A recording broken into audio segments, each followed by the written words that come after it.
Hello, my name is Rusty Coones, and I have Jeff Bassler, 17 years with ABATE, California, board member and president of Local 19. How you doing, Jeff? Great. How you doing today? I'm great, man. I'm glad to have you here, man. Everything going good with ABATE these days? Things are going a lot better than they have been. It was pretty tough through the COVID years, and we were in, I would say, a slight bit of decline before that. But we've got a whole resurgence happening, and I'm liking what I'm seeing. I've heard about that. I'm glad to hear that because I'll tell you what, there's nothing more important than the people that are out there on the front line protecting the rights of all of us writers. I mean, we're not even aware, and we're going to get into all that and Yeah. talk about the details of what you guys have been doing forever. But first of all, I just want people to kind of get to know you and how you got into motorcycles. So kind of give me an idea. When was the first time you were on two wheels? Now that goes back. Unfortunately, my mom was a single mom before it was fashionable, and so she had a boyfriend that went with us and got my first bicycle. I don't know, five or so, and went to a gas station to fill up the tires before I got a chance to ride it. And that's when they realized the Sears bike they'd picked up had the wrong training wheels for that particular bike. And so my mom was ready to go back to Sears and see what can be done. And her boyfriend said, "Hey, give him a shot. See how he does if he needs them." And I just started running circles around that gas station over and over. And the training wheels went back, and I never went on to training wheels after that. Uh, rode bicycles up through some pretty heavy duty BMX stuff in my youth. Kind of basic for what they do these days, but at the time it was pretty aggressive. Got into mini bikes. Never owned my own, but had friends that had them that I got to use and had a lot of fun in the dirt and such with them. Evolved up until I started using a moped to get around in 14, 15-year-old, a little before it was quite legal for me to be on it in the road. Uh, had friends that had enduros that let me ride it, used ATCs out in the desert. Uh, Learned not to plant a foot when you have two rear tires into a turn the hard way. You don't want to do that and run that tire up your leg. But yeah, from a very early age, I'd been on two wheels and always enjoyed it. But by my later years of high school and college, I'd gotten away from two wheels, and it's just something that, yeah, maybe I do, maybe I don't after that. And then I'd always loved Harley, thought they were great bikes, but they were kind of the old guy's bike from my perspective in my youth. And I figured I shouldn't get anything in the sport bike category because I'd be too tempted and do stupid stuff I shouldn't do and maybe kill myself because I can get a little aggressive on a bike. And so it was really when the Discovery Channel put out the video or the show on the making of the V Rod that really hit home. It's like, that's the bike for me. I'm not that old to want the old Harleys. I'm not that young to want the sport bike. That's kind of the hybrid in between, and got my juices flowing. Around that time, I was involved in fundraisers for my son's elementary school. Happened to stop off at the local Harley shop and ask if they'd do a donation, which they did. And they invited me to an event they had coming up the following Saturday. They were giving away a bike and said, "Hey, you can enter for a drawing for a bike." I said, "Well, if I win the bike, can I use that as credit toward toward a V-Rod?" "Sure, yeah, come on down and good luck." And so I started attending Harley events, and every time someone rode in with a V-Rod, I'd go right up to them. "Hey, what do you like about that? What do you not like about it?" Common factor was nobody liked the 3.5 gallon tank. And so when Yeah. in Yeah. '06 they came out with the street rod version, which is kind of a canyon version of the V Rod, and it had a 5 gallon tank. It's like, okay, I'm out of excuses. So when I had ridden prior, it wasn't required to have a motorcycle endorsement on your license to be able to ride or a helmet. And so I didn't have an endorsement. And I, at that point, went out and bought an Enduro. I took a class, I got the endorsement, um, and I was essentially getting back into it as a step toward it, but didn't really want to spend 20 grand on, family money because I wanted to go out and have fun. And my wife saw that bug growing, and she didn't want to get on the back of my Enduro. So she ended up surprising me with a V-Rod of the model and color she knew I wanted for an anniversary present. April 1st is our anniversary, so early on Wow. 2006, I got the V-Rod I'd wanted, and it's kind of been all two wheels since.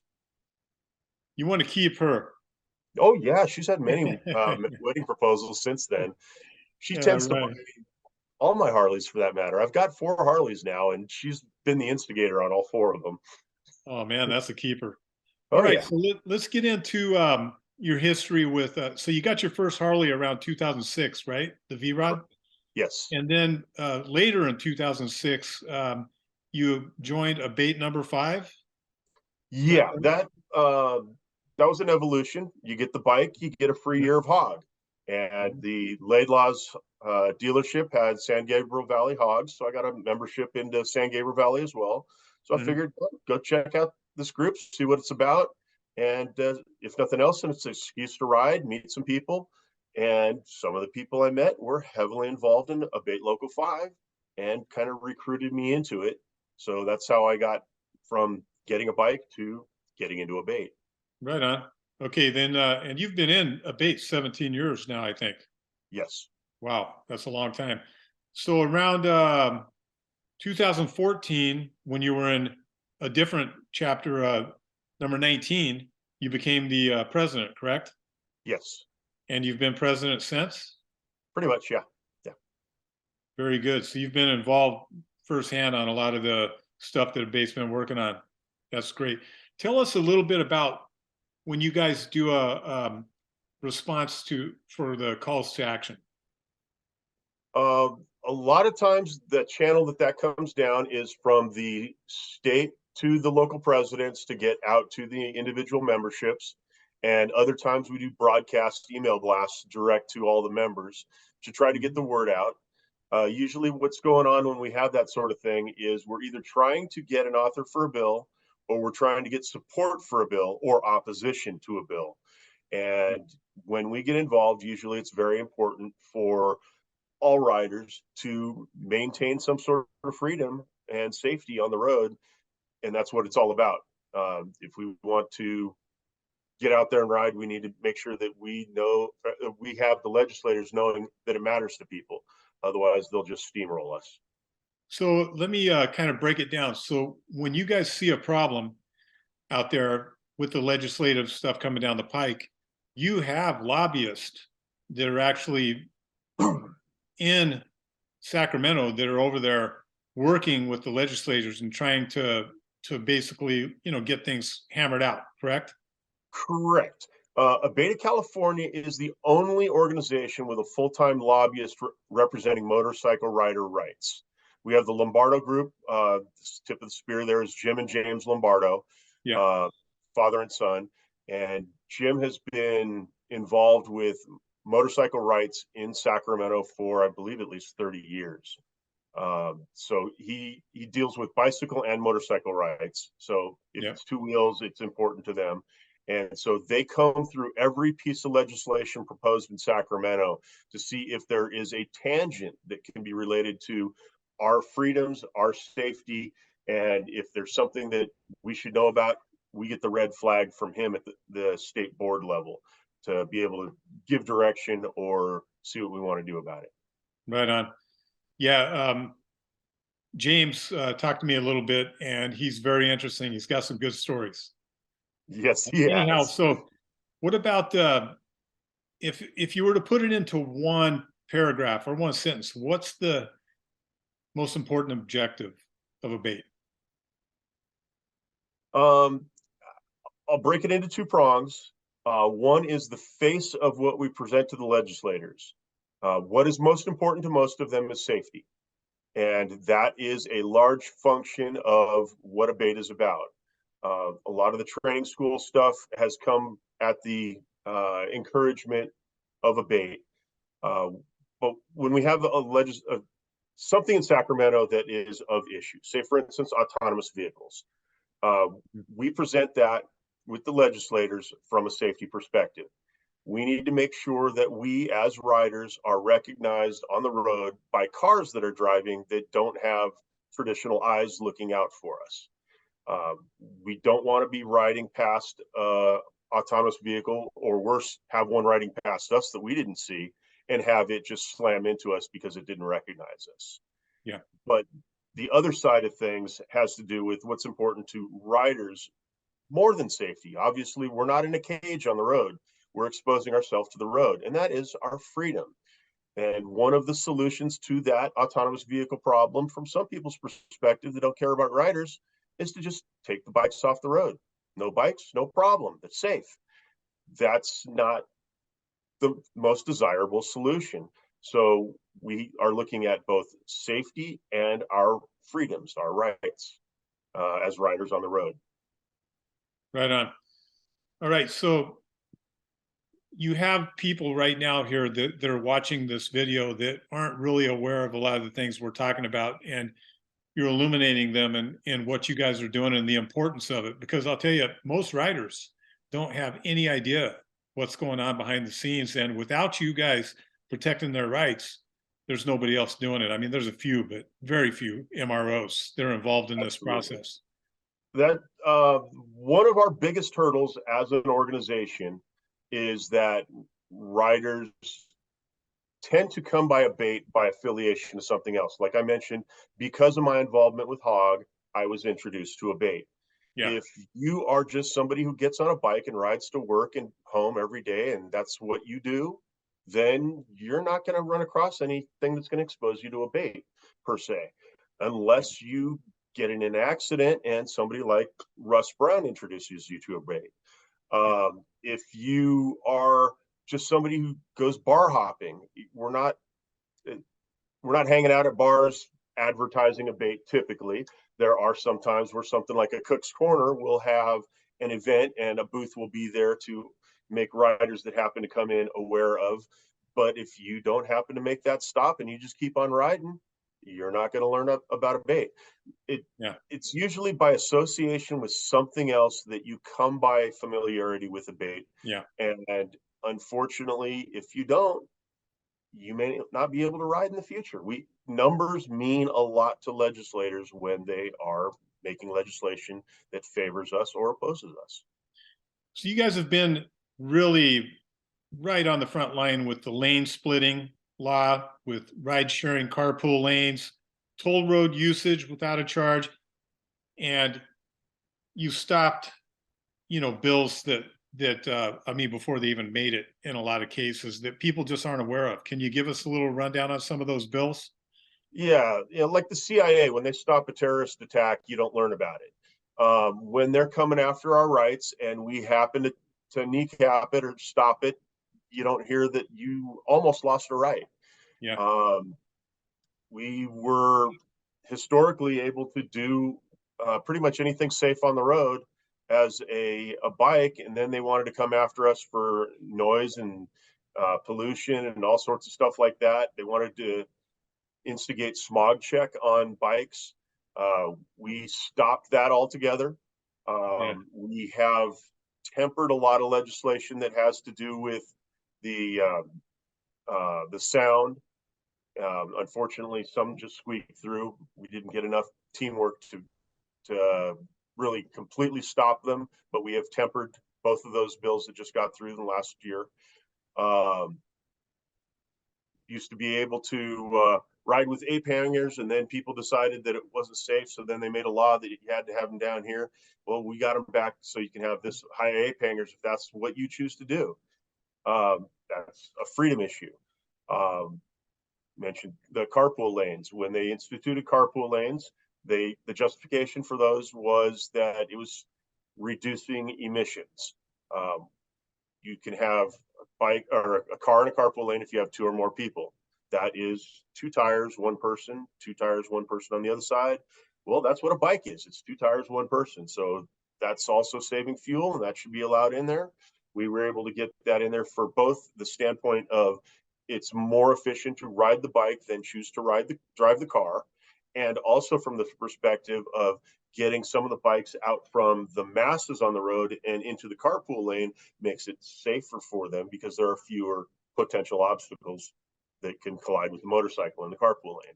So that those are some of the justifications we were able to use and make it legal for us to utilize the carpool lane on two wheels. Right on. So let's get into something that a lot of people don't know about or think about. There's consequences for every action. And if you happen to piss off the wrong person with your loud exhaust, we can end up with a new exhaust law for the whole damn state. And there's one good example with Fran Pavley when she was in the legislature. And you want to give us a rundown on that? Yes, she was a legislator up in Sacramento, and she had a neighbor who happened to ride his Harley into work every morning. He got up early, went out, and Harleys tend to be louder than some other bikes. And so he would make some noise when he'd leave. And so one day she went over, and I don't know how politely she asked, but she basically suggested that he should try to keep his bike a little quieter when he's leaving for work in the morning. He responded, as unfortunately too many riders do, and he got out and he revved the heck out of it that next morning and made sure she heard every little bit of it, and then headed off to work. And what he did is he bought us one of the worst enemies we had in Sacramento in a long time. So she sought to do many things that would have taken away our rights as riders. The reason why we now have a lane splitting law that formalizes that it is legal for us to ride in between lanes on the freeway, etc., is because of her effort to make it illegal. That mobilized us to get the forces together to create a law to make it formally legal before she could get it illegal. But that is the type of friend you don't want to make. There are a lot of things we do as riders that get the ire of other people out there. Sound is one of them, and it's not necessarily the sound of the bike. You know, when I talked to you earlier, you'd mentioned it. Somebody coming up next to the pier on PCH, and if they had pulled up to that light next to Jack's Surf Shop and just idled, waiting for that red light to turn green and rode on, it would have been a nice day for everybody. No But problem. he instead chose to rev and rev, and it's the behavior, not the sound of the bike. He revved, and apparently the mayor was trying to have a nice dinner within earshot of that. That's right. Yeah, one of the reasons we all have Yeah. challenges riding PCH is we Yeah. have made the wrong kind of friends. So it is our choice of behavior. Different people have different behaviors they dislike. We recently had the unification rally in Sacramento, and we had people leaving in groups, revving their bikes, leaving while we had speakers for motorcycle rights going on. Yeah. We ask people to think a little bit when they're out in the general public what their behavior might cause. You know, different people have their different quirks. Some people like to rev their bike and make loud noise. Other people have their other thing. You know, people like popping wheelies on the street. It's a cool thing to do. It's a great skill. It's not the best place for it. Just some place. You got to pick the right place. You know what I mean? And times, Yeah. oftentimes I as mean, well. we've all messed up, but you got to know. We don't want to stop the freeway and have a wedding proposal in the middle of the freeway. That has a way of ticking off a whole lot of people, Yeah. including all the clubs in the COC. Yeah. Yeah. That was a Right great. on, man. Well, look, is there any other stuff you want to cover about ABATE before we close out the interview? Yeah, I want to make sure that those who aren't riders understand what riders are. We are not sons of anarchies. We are not gangs doing illegal activity on a regular basis. We are anything from your construction worker to your janitor, lawyers, legislators. We actually have several legislators in Sacramento that ride their own. Um, People that work in hospitals, doctors, and people from all walks of life are people who ride motorcycles. And not only that, there are a lot of different clubs and clubs for about anything you can think of. Some of the most common are Christian clubs. There's vet groups. There's clean and sober groups that utilize that as a way of, instead of delving into their vice, getting out and doing something enjoyable that gets them away from it. There are law enforcement clubs, and also there's the one percenters, as many of us call them, that are the clubs that are the stereotypes of the bad boy bikers. And these days, they're usually not what we make of them. They're not sons of anarchy. They're a bunch of guys that enjoy riding and have made it more important than a lot of other things that non-riders look at. And what they do when they go out there is something that most people that are not riders don't appreciate. Usually, when there's a group of riders out there, what they're doing is good for society.